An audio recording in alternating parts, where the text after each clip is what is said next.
Hi, my name is Jessica Heppard, and I'm a master's student in the Department of Biology. Here's a fun fact for you.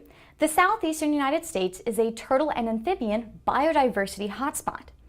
Because there are species found here and nowhere else in the world, it's vitally important that we create conservation strategies for the protection of these natural treasures. Now, a lot of people can understand how direct human impacts, things like hunting and pollution, can affect species. But we don't many times think about the indirect impacts such as disturbance and how even the presence of humans and their activities can negatively affect species. In order to understand this, marine mammal researchers have used the population consequence of disturbance model, for years.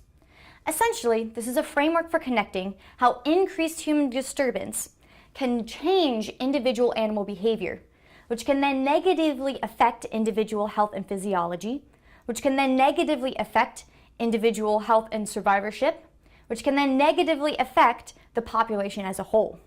Now, like I said, this model has been used by marine mammal researchers for years, but is yet to be broadly applied to other genera.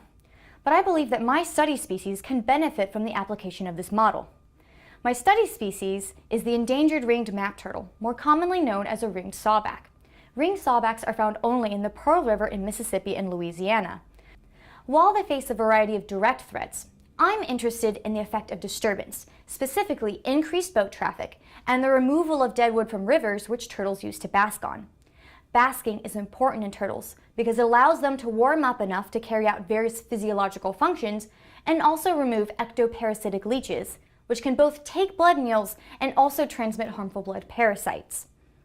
Because of this, I hypothesize that increased human disturbance negatively affects the ability of ringed sawbacks to bask optimally and thus is contributing to the decline of the species.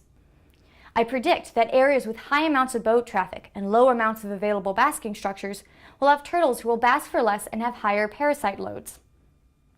In order to test this, I've spent the past 2 summers on the Pearl River outside of Jackson, Mississippi. At each site, I've quantified the amount of boat traffic, the amount of available basking structures, the duration of uninterrupted and interrupted basking, and the parasite load of individual turtles. Through my research, I hope to show how understanding animal behavior is vital for the conservation of and the creation of management strategies for this and other endangered species. Thank you.